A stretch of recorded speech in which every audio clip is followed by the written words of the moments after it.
You're listening to Recovery Survey, the podcast that shatters stigmas around different types of addictions and takes a deep dive into spiritual principles. I was too busy being young and invincible. I wasn't ready to face them, so I ran. At first, it was fun. The chase, it was part of the game. Always racing after the next high, looking for the next drug, another trophy for the collection. Hunter S. Thompson, he would have been proud, but for all the wrong reasons. I would have held my own had we crossed paths. I learned a lot from my own fear and loathing after growing up in Las Vegas. My guest today is named Jay Maxwell. He is an artist and a poet, and he's here today to share about his recovery journey and his new book, Sober Thoughts from the Crazy House. Welcome to the show, Jay. So, I'm Jay Maxwell. Thank you all for having me. Thank you all for listening. When I was a kid, I had some physical traumas. One when I was 9 that almost killed me.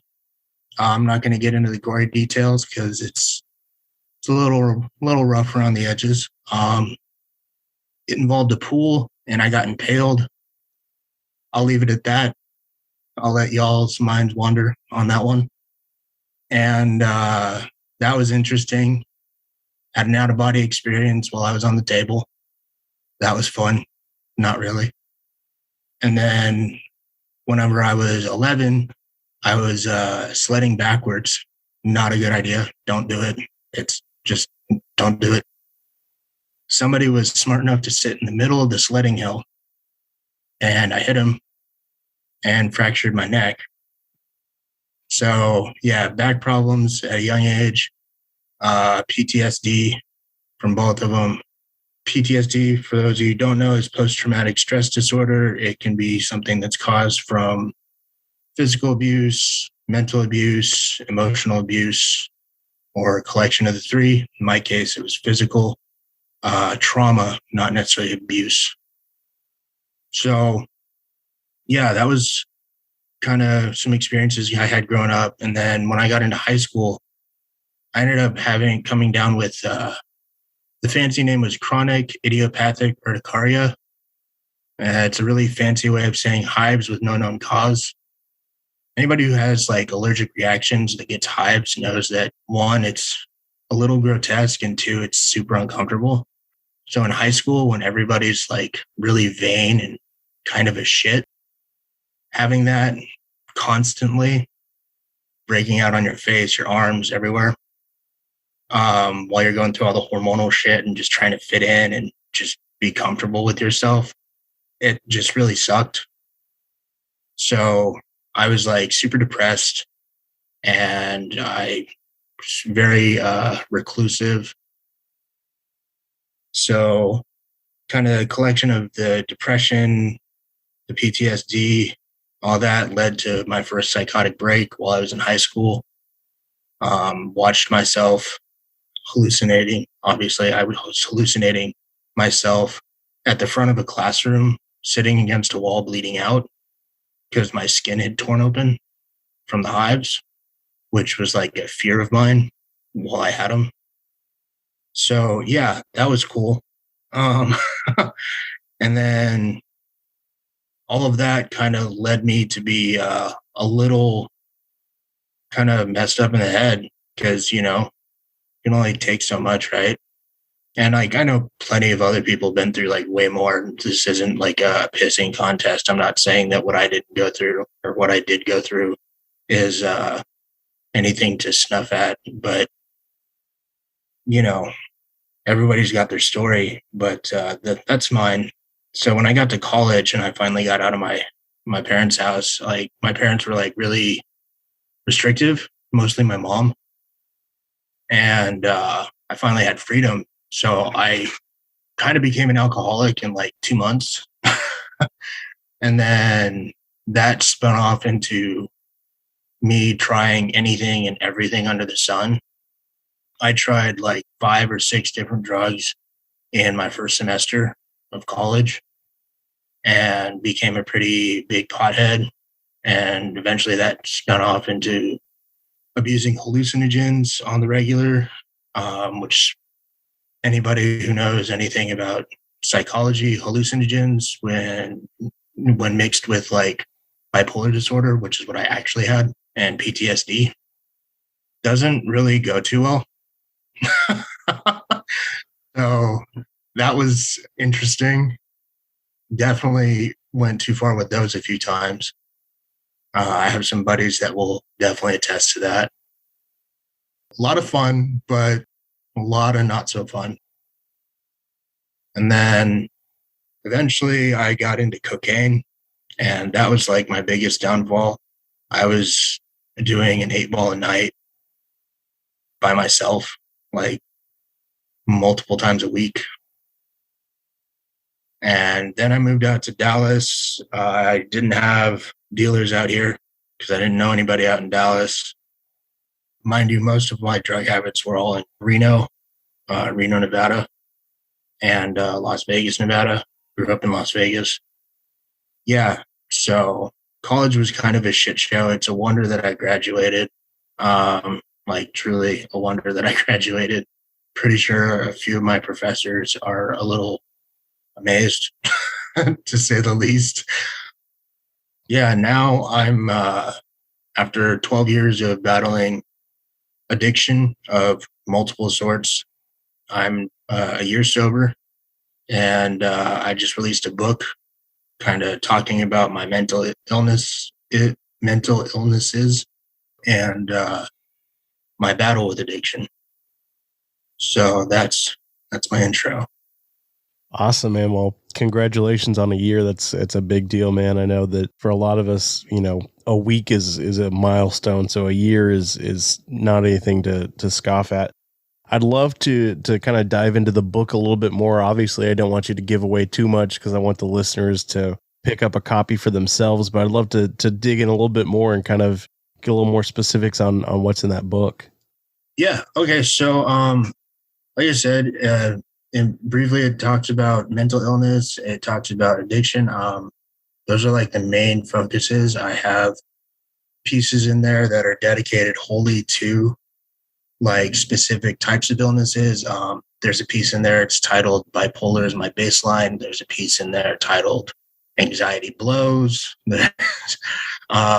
There's other pieces that are dedicated more to the addiction side of it, which I tried to balance it pretty evenly because they both played a major part in the process. Like, I started out as a mentally ill individual, and then I self-medicated. And in my self-medicating, I became an addict. Because, starting out, drugs and alcohol, like, for somebody who doesn't know how to cope with their mental illness or even recognize they have a mental illness, they start out as something that helps because, they finally find that sense of calm, that sense of hope, that sense of peace that they didn't know before. And then slowly it becomes more of like a crutch that they have to lean on. And then it becomes something that it's not just a crutch, it's a necessity. Like without that crutch, they're just going to fall flat on their damn face. And well, I kind of did that. So I ended up going to jail one night, which, considering all the shit, like there was a point in time where I was selling weed that I would traffic over state lines, which is a felony for those of you who don't know, to support my coke habit. So like the fact that I only spent one night in jail and I didn't end up dead after all of the shit that I did is also kind of like surprising, to say the least. So as far as the book goes, it's titled Sober Thoughts from the Crazy House. You can get it on Amazon. It's $8 plus shipping. It was published by Dumpster Fire Press. It's a small press. I thought that was a really fitting small press. Given the name, I was like, oh, well. So kind of had to go with that one. At least try to go with that one. And they seemed to think that my collection fit, which was really cool because this is my first time trying to publish. So that was pretty badass. The first place I hit up, first time I tried doing it, it was a success, which I feel pretty blessed on that one.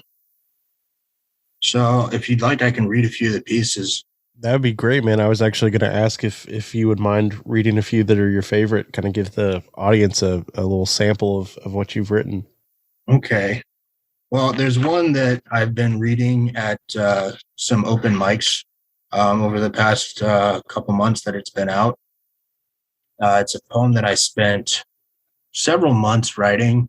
It's something that I started writing during my rehab program. So I was in rehab for 6 weeks. It was a outpatient program that focused not only on addiction, but also on mental health, which was perfect for me because that's exactly what I needed.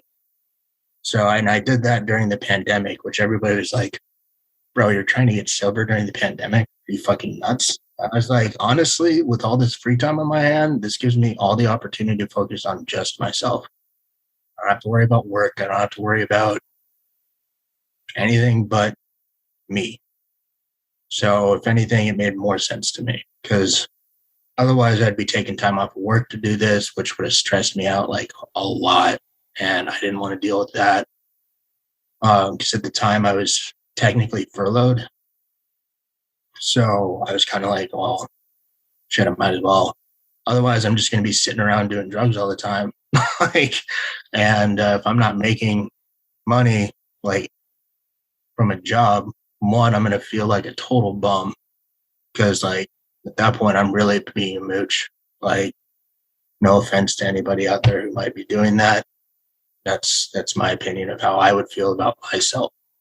That is not a judgment of anybody else. Just to clear that up. Everybody's got their reasons and problems. I'm not a judgmental individual. Let me say this. Literally everybody I know still drinks and or does drugs. Or both. So it's not that big a deal to me. Everybody has their reasons, everybody has, you know, their opinions on it. I try to keep to focusing on myself with it because that's all I can worry about. And anybody who's gone through any kind of program knows that.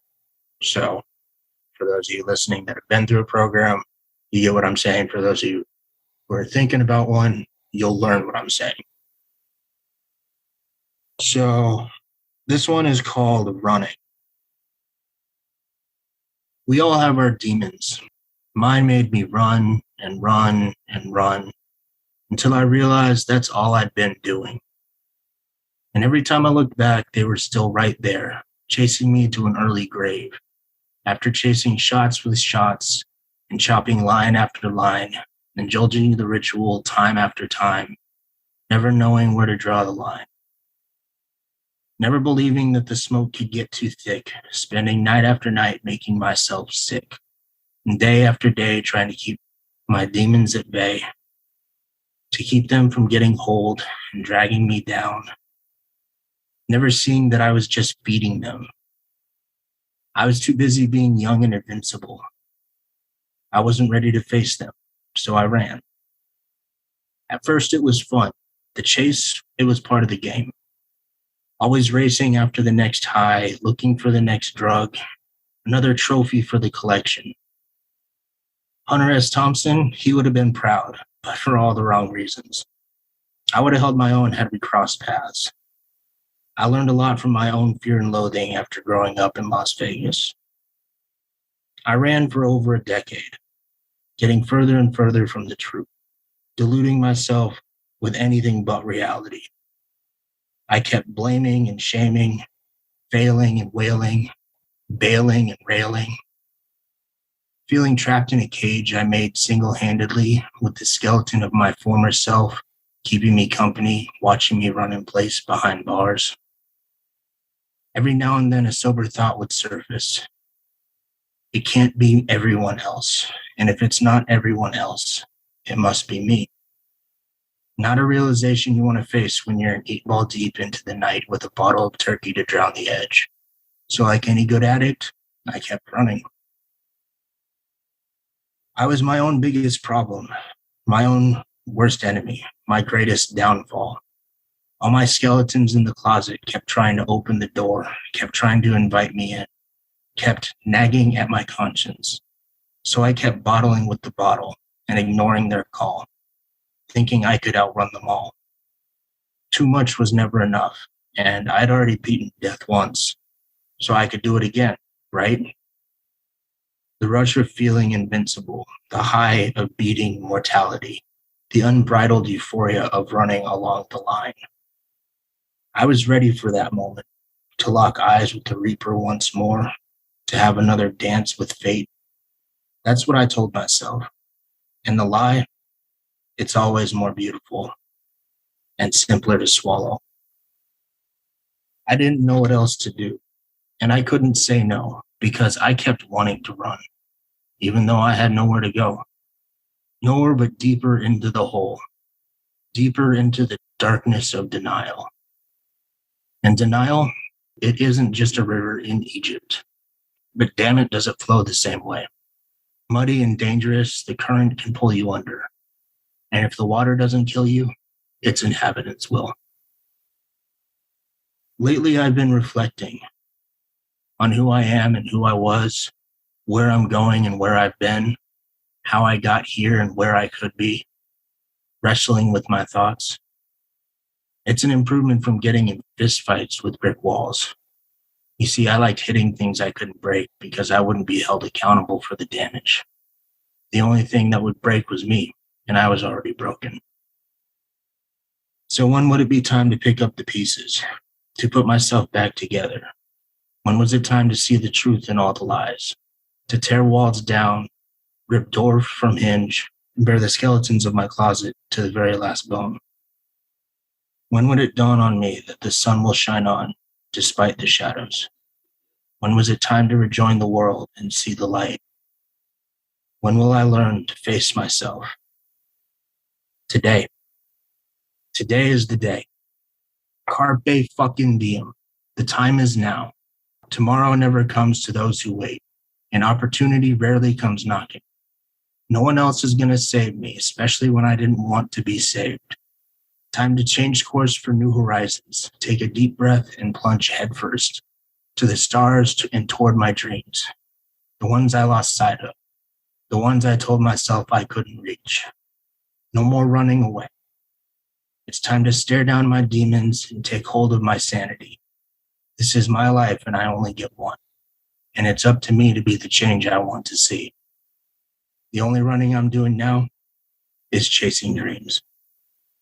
Man, I have goosebumps on my arms right now. You probably can't see them because my web camera is terrible, but man, that was very powerful. And just the picture in my head as you were reading that you were painting with those words was phenomenal, man. And I resonated with that poem, and I feel like it kind of tells I know it's about your journey and your story, but man, like there's so many parallels to my story, and I think a lot of people can relate to just what it's like to struggle with addiction and mental health and the different things that you were painting there in that poem. That was fantastic. Thank you so much. I truly appreciate that. I am very happy to hear that it resonated. The whole point of it is for it to resonate. Like, obviously, yeah, I wrote it to tell my story, but it's not meant to just be for me. Like, that's one of my favorite things about poetry is even though the person who wrote it for them, well, 9 times out of 10, they wrote it for themselves. They wrote it for their audience to connect to it and take from it what they will. So for anybody who heard that, who connected to it, that's for you too. And the fact that you took something from that and that you felt a connection and felt that there were parallels, that's intentional. Like, that was a goal. So the fact that you're telling me that it's really fucking cool to hear that I achieved that goal. So thank you for giving me some confirmation on that. Absolutely, man. I think that, a lot of us, that's one of the beautiful things that I've found, at least with being a part of like a 12-step fellowship, is just that connection and, hearing other people's stories and finding that camaraderie, finding that, while the details of our stories might be different, like we still have a lot of those same feelings. We've gone through a lot of the same situations. We all struggle with that low self-esteem, that low self-worth. We all have those doubts about ourselves, and that's one of the beautiful things about recovery is we're given that second chance, and like you were saying there at the end, those lost dreams are reawakened, and we have the opportunity to try to pursue those things that we may have forgotten about, or that we didn't think that we could accomplish. And man, that's one of the reasons that I love doing this podcast, is just trying to share that message. And it's hard not to get fired up sometimes, because my life has changed so much because of recovery, and I really am, like, it's hard to put it into words, but I really am grateful for this. I'm grateful for this opportunity. I'm grateful today that I don't have to pick up that bottle or that pipe or whatever it is, man, to get me through. So thank you for sharing that, man. It really, it did fire me up, and I really do feel blessed and humbled to have you on the show today, man. Thank you again.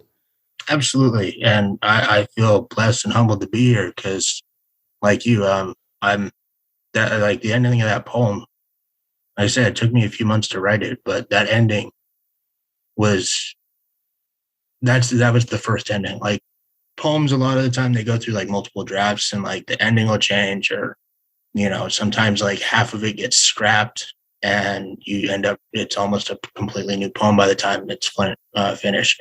That ending was always that ending. Because as soon as I got sober, I was like you said, reawakened. I finally got in touch with my muse. I started writing again. I started making art again. And now, like, that's like, for lack of a better term, that's my new addiction, is my art and my writing. It's my favorite addiction. It's, it keeps me going. It keeps me moving. It doesn't cost me. Well, that's not true. Art is expensive. For those of you who don't know, art costs money. I just bought a bunch of prints to sell at a vendor event that's next weekend. So for those of you in DFW, if you check out my Instagram and Facebook, I'll share that at the end. You guys can maybe stop by my booth and pick up a copy of the book, look at some of my visual art, maybe get a print or two. Awesome, man. We'll kind of stay in that same train of thought. I love to ask the guests, what are some of the benefits that they've seen since they got clean or sober, or whatever terminology it is that you choose to use? What are some of the benefits that you've seen in your life? What are some of the areas that have improved? Kind of give somebody that may be on the fence thinking about trying this thing out, give them that hope shot. Like, what does life look like today for you? I mean, I've always been kind of a jaded individual since I was a kid. And I think that has a lot to do with some of the shit that I went through when I was younger. So I'm still jaded, but I'm not nearly as jaded. Before, like, every day sucked all the time. The only time it didn't suck was when I was like stupid high on something.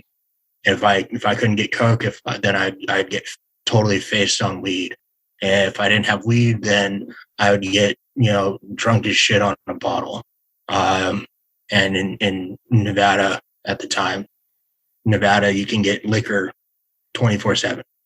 So I was always fucked up. That was the only way I got through the day. And now I can actually enjoy my days. Like, I can actually say I enjoy more days than not. And I don't have to be fucked up to do it. I can actually see the bright side of things without somebody having to like twist my arm to get there. It's not, I no longer see the world through this jaded filter. It's like I can see clearly again. I can appreciate the roses for being just being roses, and not just looking at them and be like, oh, well, they're just fucking roses. No, they're fucking roses. Like, Like, you know, that's probably my favorite thing. My next favorite thing is my relationships with my wife specifically, who was probably my biggest inspiration to get sober. She's been sober for 2.5 years. Got me beat by a year and a half. Not that it's a competition by any means, but she started it and finally got me on board. Not as like you have to do it sort of thing. Like, she always encouraged that I had to do it for me. Well, she didn't always encourage that. At first, she wanted it because she knew it was best for me, which she was right. But she would be, a bit more stern about it. She was argumentative about it. It created problems. And finally, she let go. And it's just like, look, if you don't want it, then it's not going to work anyways. You got to want it for you. So until you want it for you, fuck it. I'm not having this conversation anymore. And like, that kind of jogged me a little, because like all of a sudden, like, we weren't having our weekly arguments about it. We weren't getting nitpicky with each other about bullshit and, related to it. It was just, all right, you're fucked up again. Good job. And it kind of got left at that. And, once that happened, once I realized that I did have to want it for me, then I had to really consider, like, why didn't I want it? What was so bad about the idea of sobriety? And it wasn't the idea of sobriety at all. It was the idea of myself sober. And I didn't like the idea of myself sober because I didn't like myself. So I've actually learned to love myself again, which in this past year, before that, I don't remember the last time I actually loved myself, which it's key. Because until you know how to love yourself, you can't know how to love anybody else properly. I'm a firm believer of that. Whether you agree with me or not is totally up to you. But if you don't love yourself, it's really hard to know how to love someone else, because you don't know how to do it to number one. So it's definitely helped with my relationship with my wife, with my friends, with my family. I have kind of rekindled and fixed a lot of relationships that were kind of faltering because I was keeping everybody at arm's reach. Because, like, as an addict, like, whenever you're so far along with your addiction, I'm sure a lot of us, we push people away because we don't want people to know, like, oh yeah, this is how bad it is, guys. Because we know as soon as somebody finds out, they're going to be like, well, what the fuck are you doing? And we don't want to have that conversation because we'd much rather just keep doing what we're doing. Because for some reason we think it's working, even though it's not. It's the devil we know, right? So I've kind of come clean on a lot of stuff with friends and parents. Like, my parents know a lot of little dark secrets they didn't know before. That was several fun conversations. But because of it, we have a far closer relationship now, because now they finally understand what I was going through and why I was the way I was and why we didn't share these moments the way we should have or could have. Could have is a better way of saying that. So those are probably the ones that I'd say are best: is loving myself, better relationships, and being able to appreciate just the little things. Awesome, man. Well, we're kind of getting towards the end, and you mentioned it earlier, but I would love to give you the opportunity to share how the listeners can get in contact with you, where they can get your book. You mentioned Instagram and Facebook, so go ahead and plug your stuff, man. So on Instagram, it's J Maxwell, all one word, JMAXWELL .art and writing, all one word, ARTANDWRITING. And then on Facebook, it's J.Maxwell-writer and Illustrator.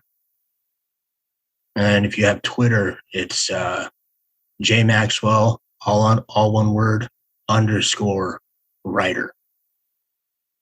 And again, the book is on Amazon. It might be a little hard to find because it's new and it's not a really well-known piece of literature yet. So if you can't find it, I got links on my pages, or you can always message me, and I'll be able to direct you to it. Or if you're in the DFW area and you want to buy a copy direct, I'm more than willing to set that up. We can either meet an event that I'm going to be at, or I can mail it to you. I'll do personalized copies for those of you who are interested. And appreciate the time on here with you, man. This has been great.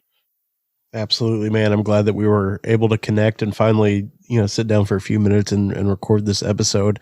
And as always, I'll put the links for those different social media platforms and the Amazon and all that. I'll have that in the show notes. And I believe that you also mentioned at one point that you're working on a couple other books. Maybe let the listeners know what else you're working on and kind of tease some upcoming books. Oh yeah, totally.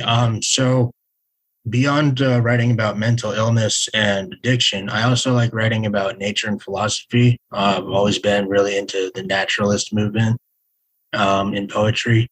And I was a philosophy major in high school, or college rather, that one. And so I like to try and blend the two a little bit. So I'm working on a collection of poetry dedicated to that. And then I'm also working on a sequel to Sober Thoughts from the Crazy House, because I got more on mental health and addiction that I gotta say.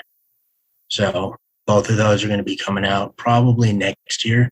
And then I'm also working on a spoken word album, which I have all the pieces together. I just got to get some recording software and set up at home. So gotta get on that. But other than that, like I said, I'm also a visual artist, and you can see a lot of my work on my Instagram.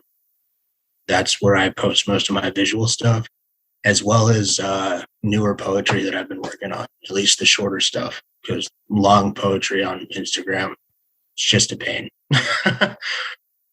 Awesome. Well, I really do appreciate you coming on the show today. And as those new books and stuff come out, be sure we'll be sure to stay in touch, and I'll post those on our social media as well, so that the listeners can hopefully stay in touch if they don't, for whatever reason, follow you, which I don't know why they wouldn't, because I've been on your social media profiles, and you have some really cool stuff that you're sharing on there. So, but I'll be sure to post that on my end as well to help get the word out when those new books come out. So thank you, Jay, for coming on the show today. I really do appreciate it, man.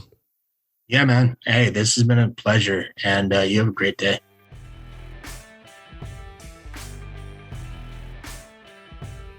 Jay, thank you again for coming on the show today and being so vulnerable and sharing some of your poetry with us. I really appreciate it. Be sure to follow him on social media so you can stay up to date on all of his projects. You've been listening to Recovery Survey. If you got anything out of today's episode, I'd ask you to please leave us a 5-star review and share this episode with a friend.